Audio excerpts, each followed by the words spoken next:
भारतवर्ष इस वक्त राममय हो चुका है। हर एक उस व्यक्ति को इस वक्त उस दिन का इंतजार है, उस पल का इंतजार है, यानी कि वह तारीख, यानी कि 22 जनवरी की, जब श्री रामलला अयोध्या में प्राण प्रतिष्ठापना होगी और हजारों करोड़ों लोग उस पल को देख सकेंगे। कई लोगों को आमंत्रित किया गया है, कई मान्यवर वहां पहुंचेंगे। हमारे साथ इस वक्त भारत ही नहीं बल्कि विश्व के मशहूर गायक संगीतकार शंकर महादेवन हैं। सर, इंडिया टीवी में आपका बहुत बहुत स्वागत और आपको बहुत बहुत धन्यवाद भी। आपको इनवाइट किया गया है 22 जनवरी के दिन। कई लोग उस पल को वहां जाकर देखना चाहते हैं, आप उनमें से एक हैं। जब इनविटेशन आपके पास पहुंचा है, क्या पहली भावना मन में आई है जब रामलला वहां पे प्राण प्रतिष्ठापना होने वाली उनके उस दिन? जब मुझे पता चला कि मुझे भी निमंत्रण मिलने वाला है, ऑफ कोर्स मैसेज आया था, तो मुझे विश्वास ही नहीं हुआ, क्योंकि ये जो सेलिब्रेशन होने वाला है 22 जनवरी को, ये मेरे ख्याल से भारत के नहीं विश्व का सबसे बड़ा एक ऐतिहासिक एक क्षण है। तो मैंने सोचा कि मुझे भी इनवाइट किया गया, तो ये बहुत गर्व की बात है। और मैं समझता हूं कि इतने सालों तक मैंने जो संगीत के क्षेत्र में जो परिश्रम किया है वो आज सफल हुआ है। ये मेरी कमाई है कि प्रभु श्री राम और सीता मैया का जो आगमन होने जा रहा है, वहाँ पर उनको मिलने का एक मौका मिलेगा, और जिसके लिए बहुत बहुत करोड़ों लोग इंतज़ार कर रहे हैं, और एक बहुत ही स्पेशल लिमिटेड लोगों को आमंत्रित वो क्षण एक्सपीरियंस करने का एक अवसर मिलेगा। उसमें मैं भी हूँ, मेरी धर्मपत्नी भी है। ये सोच के बहुत अपने आप को बहुत ब्लेस्ड समझता हूँ। ऐसा लगता है कि ऊपर से आशीर्वाद ही आया है। जब आपको ये निमंत्रण पहुंचा आप तक, तो घर में क्या माहौल था? मतलब ऐसा लगा कि रामलला जो है कहीं ना कहीं उनका आशीष आप तक आके पहुंचा। ये देखिए, मेरे घर में तो सेलिब्रेशन का माहौल है। सभी लोग, बच्चे, जो हमारे रिलेटिव्स हैं, हमारे जो मित्र हैं, मेरा घर ऐसा है कि कंटिन्यूसली लोग आते जाते रहते हैं। बहुत एक चहल पहल हमेशा रहती है, नॉर्मल दिनों में भी।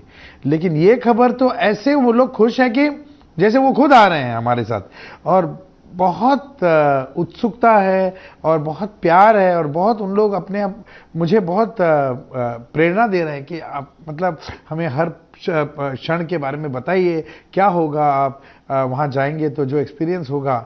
और it's going to be one experience जो जिंदगी भर याद रखेंगे। केवल मैं नहीं, हम मेरे जो आने वाली पीढ़ी है वो भी याद रखेंगे कि कभी शंकर महादेवन को मौका मिला था वहाँ पर जाके एक एक्सपीरियंस करने का। ऐसा है कि जब कोई व्यक्ति किसी तीर्थ क्षेत्र में जाता है तो सभी उसको कुछ ना कुछ अपनी ओर से मन्नत देते हैं कि हमारी ओर से ये मांग लेना, हमारी ओर से ये चढ़ा देना। हाँ। आप घर के लोग, आसपास के मित्र लोगों ने ऐसे कोई अब तक दे दी है सूची आपको कि आप जाने वाले हैं तो हमारी ओर से ये अर्पण कीजिएगा? ये सभी लोग यही कहते हैं कि हमारे लिए प्रार्थना करो, हमारी शांति के लिए, परिवार की शांति के लिए, आगे जो पीढ़ी है बच्चों के लिए प्रार्थना कीजिए। और फिर सबसे एक कॉमन प्रार्थना जो है सभी का है वो है विश्व शांति के लिए। जो माहौल है इस विश्व में, आई थिंक रामलला के आने से इसमें बहुत फर्क आने वाला है, और उनका आशीर्वाद इस देश में जब हमारे सर पर उनका हाथ होगा, उसके बाद केवल भारत ही नहीं बल्कि विश्व भर में ये अमन और शांति का एक जो प्रार्थना है वो आई थिंक पूरा होगा। ये ही विश्वास है मेरा। आप विश्व शांति की बात कर रहे हैं, आप पे माँ सरस्वती की कृपा है। ऐसे में विश्व शांति के लिए, रामलला के लिए आपके मन में क्या स्वर, क्या भाव आते हैं जो संगीत से आप हमें व्यक्त करके बताना? मैं ये कहता हूँ कि माँ सरस्वती का जो आशीर्वाद है, हम जैसे म्यूजिशियंस लोगों को, जो भी बहुत सारे म्यूजिशियंस आ रहे हैं, सिंगर्स हैं, मेरे भाई बहन लोग बहुत आ रहे हैं वहाँ पर, जैसे सोनू निगम जी हैं, अनुराधा पौडवाल जी हैं, कैलाश खेर है, अनूप जलोटा जी हैं। ये हम लोग सब संगीत के क्षेत्र हैं, तो हम हर वक्त यही सोचते हैं यार क्या हमारी ब्लेसिंग है। मतलब ये भगवान ने जो संगीत का एक व्हाट डू कॉल इट, एक ट्रम्प कार्ड हमें जो हमें दिया है, उसके वजह से ये एक्सपीरियंस करने का मिल रहा है। तो माँ सरस्वती को बस हम देखते हैं और बोलते हैं कि थैंक यू वेरी मच। और उसके लिए मैं बस एक 2 लाइन गाऊंगा रामलला जी के लिए।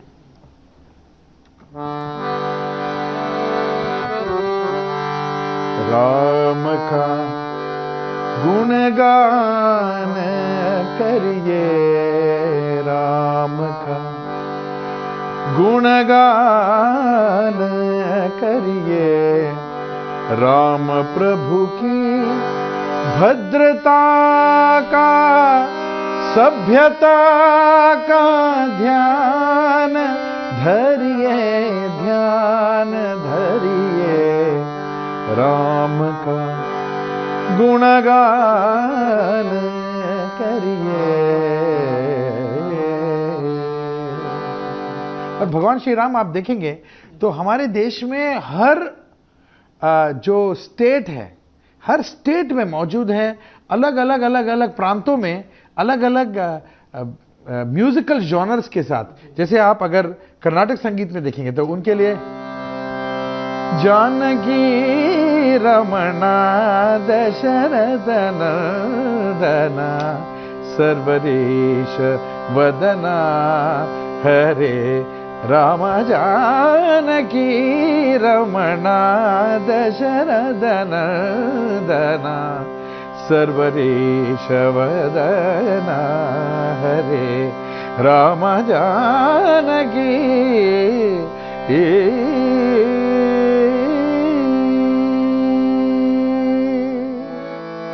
श्री रामचंद्र श्रुत पारिजातः समस्त कल्याण गुणाभिरामा सीताम्बोर्ग संचरीकः निरन्तरं मंगलम आतनोतु। हे राम हे राम हे राम।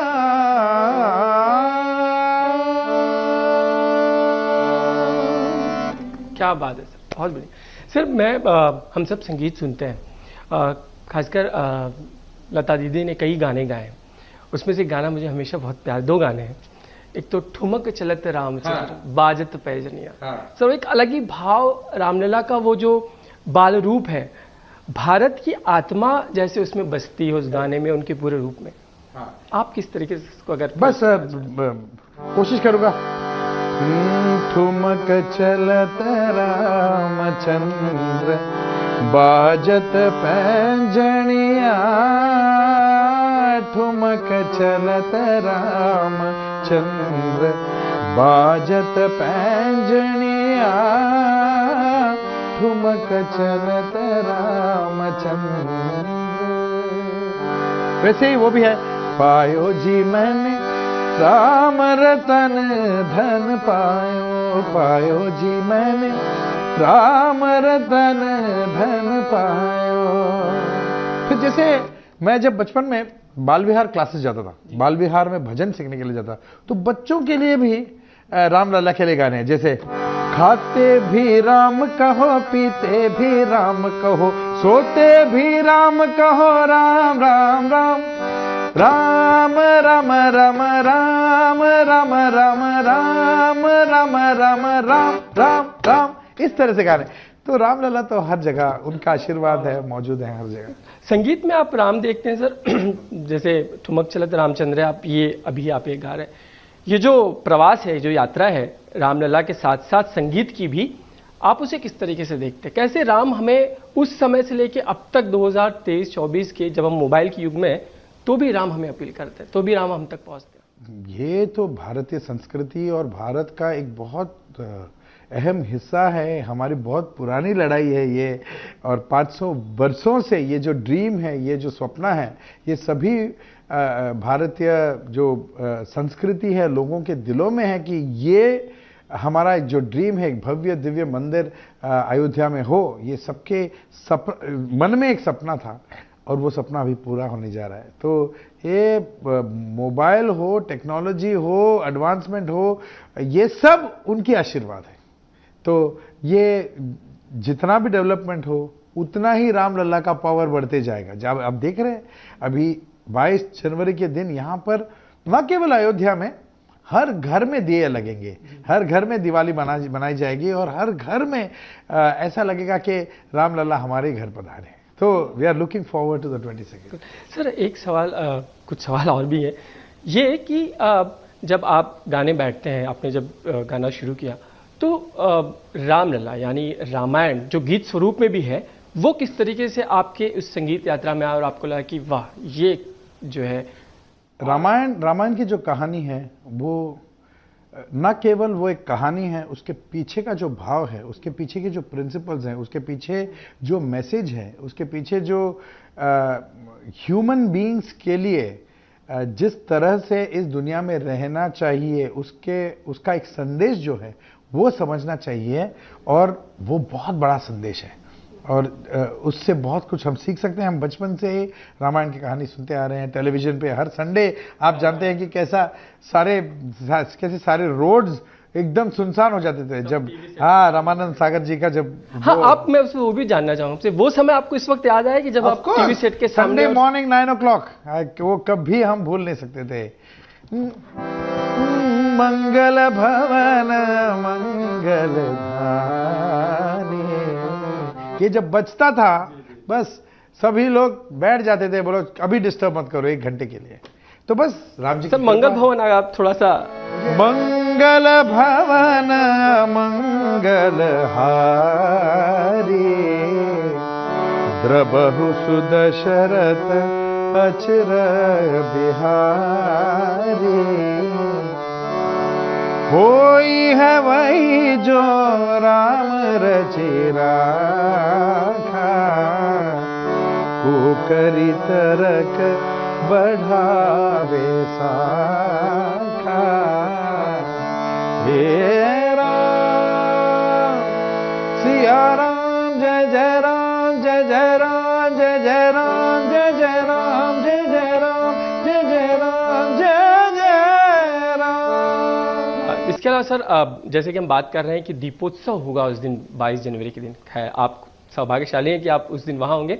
किस तरह से आपके घर या आपके आसपास के लोगों ने तय कर रखा है कि दीपोत्सव उस दिन क्या होना चाहिए? दीपोत्सव न केवल अयोध्या में होगा, ये हम we are those privileged ones कि हम लोगों को वहां पर देखने का मौका मिलेगा, लेकिन आई थिंक पूरे हिंदुस्तान में और जहां पर भारतीय नागरिक हैं विश्व भर में दीपोत्सव होगा।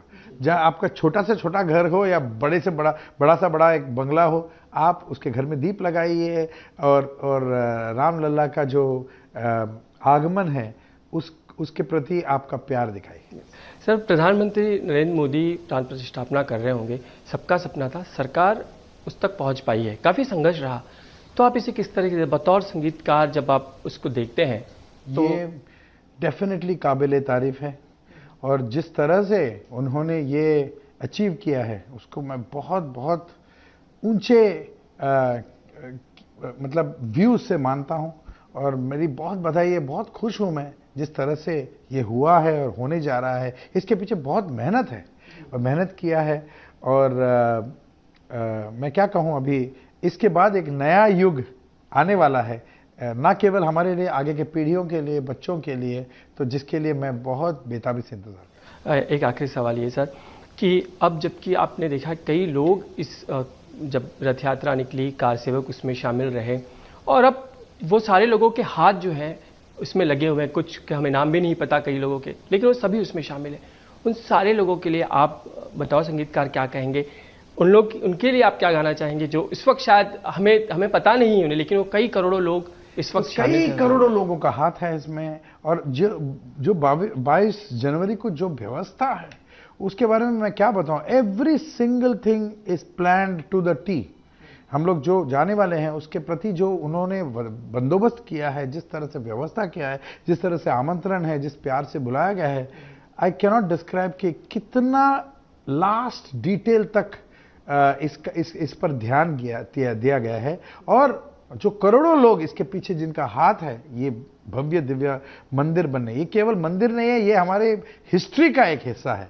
सो उसके पीछे जितने भी लोगों ने काम किया है उसके प्रति मेरा बहुत बहुत शत नमन उनको। और उनके लिए बस 2 ही लाइन ये गाऊंगा कि श्री रामचंद्र कृपालो भज मन चरण भव भय दारुणम श्रीराम श्रीराम श्रीराम श्रीराम राम राम जय राजा राम राम राम जय सीताराम राम राम जय राजा राम राम राम जय सीताराम।